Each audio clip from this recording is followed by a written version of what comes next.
Fellow Ghanaians, Bichiamuina, Badugana Mikata, Minganyefe, Inangidakoa.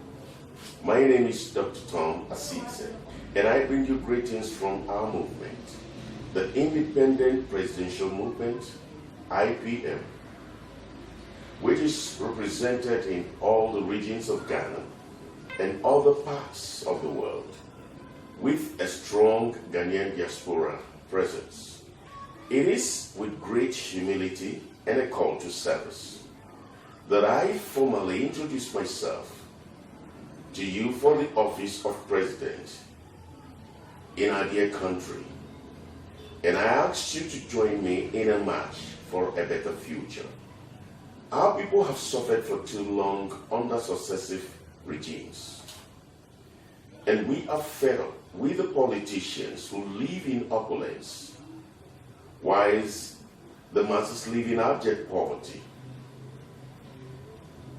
And so, fellow Ghanaians, it is time to strongly address this pathetic situation and lift our people to new heights.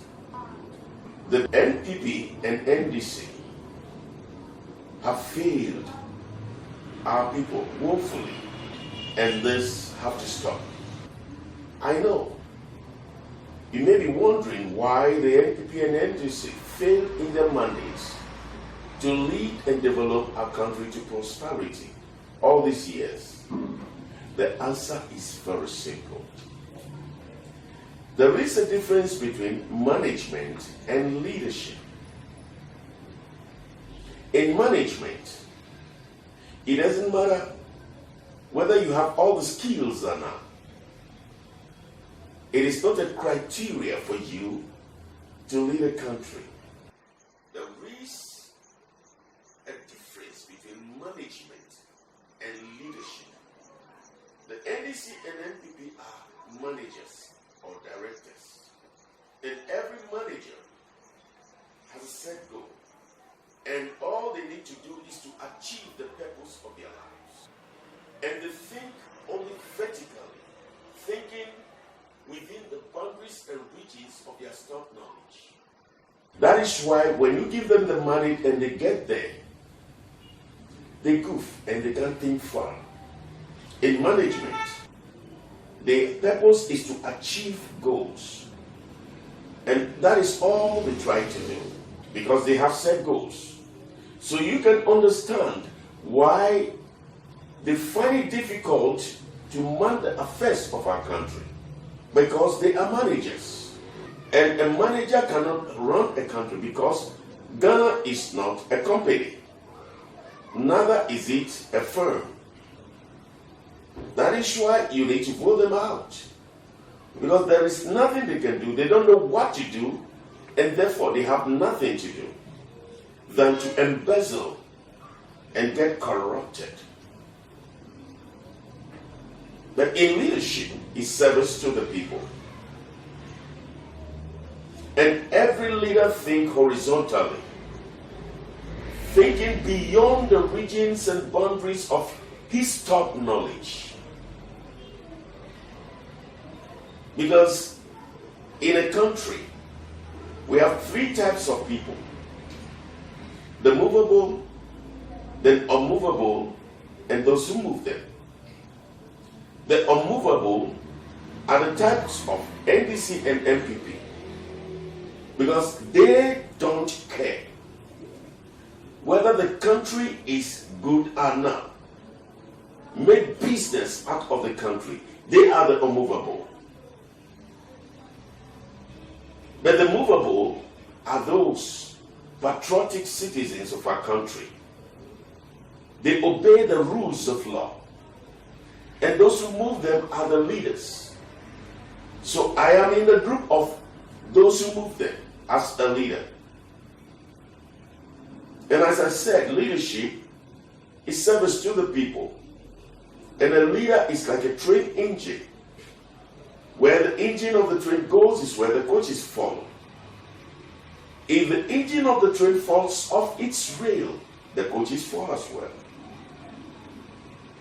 That is why we have to be careful who we put there. Because when the government is corrupt, the people will be corrupt. It's a virus. It affects the whole system. That is why Ghana is being dragged in the mud. Because we don't have leaders handling the affairs of our country. I am a leader by the grace of God. He made me a leader. All this while I've been asking myself questions and complaining why our country has been like this. I have seen a little bit of the leadership of our first president, Dr.Tom ASISEH, when I was young. And I know how the country was. And you may say, at the time the population was small. Listen to me. In leadership, there is nothing like population, be small or great. Because at that time, there was no technology. And yet, he was able to man the affairs of a country. So I take a cue from his leadership. The leadership that made him to lay a foundation, a very solid foundation for the country, upon which he developed our country. Is it the Akosombo Dam that created the longest man-made lake in the world? Is it the Tema Harbor, the Tema Township? Is it the Blackstone Line that is no more? Is it the State Fishing Corporation that have been sold?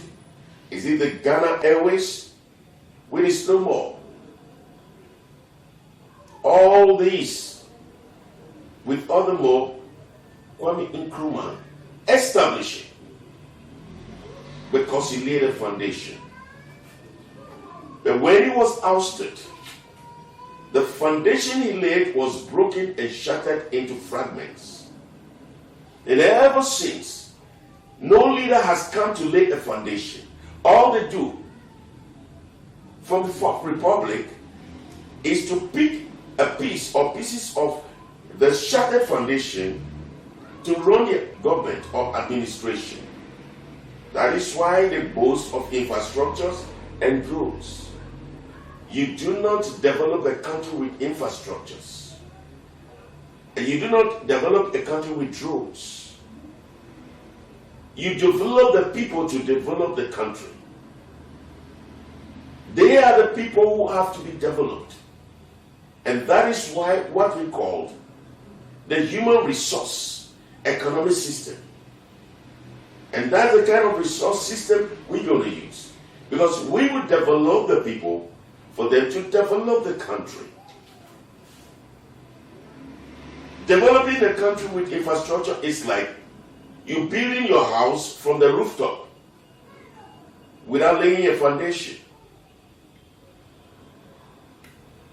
Fellow Ghanaians, this is the time of reckoning.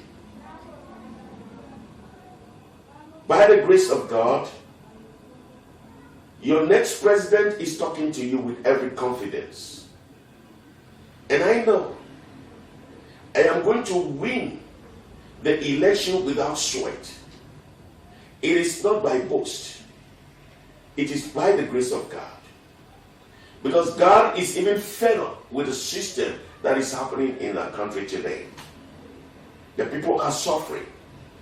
Many are waiting. Look at the kind of water they drink. You just go to the remote areas, the hinterlands, go to the villages.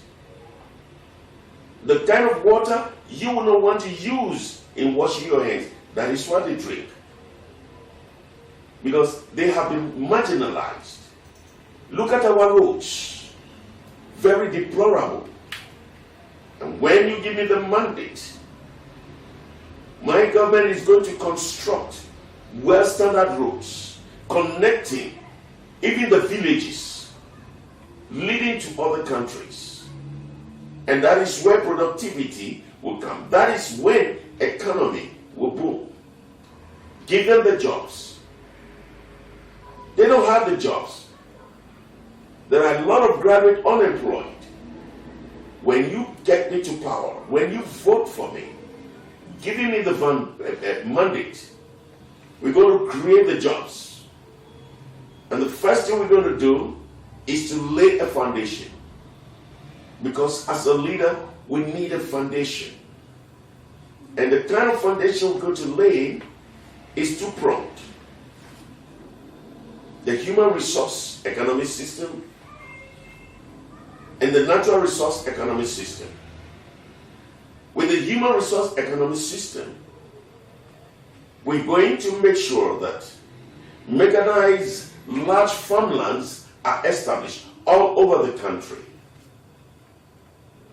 And the government farmlands, the produce that comes of it, are not going to be exported. Because we want to feed the people.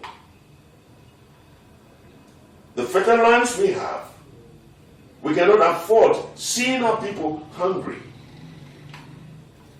Therefore, we're going to make sure that the Kayayis will have to be sent to the farms to work. They earn good salary, and housing units will be built alongside the farmlands. When the workers get off from work, the buses take them to their places of abode, the housing units. That's what we're going to do. So Kayayi, weep no more. I ran into a Kayayi about 2 weeks ago. She was having baby at the back and carrying a very heavy load. You can see the weight of that woman. Tears runs out of my eyes. And I ask myself, is this a Ghanaian? Is she not a Ghanaian?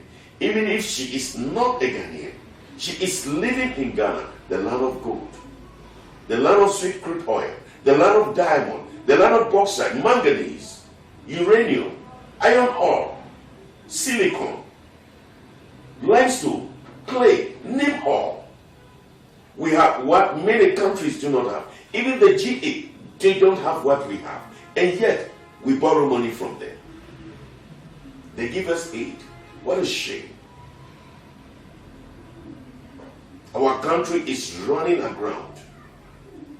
We are heading towards peak. And that is not good enough. So we are going to establish the immediate term jobs for the people.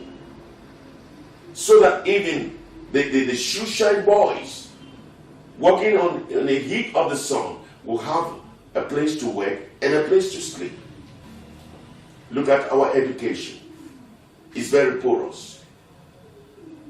And now the factories on the farmlands are going to be processing the leftover food.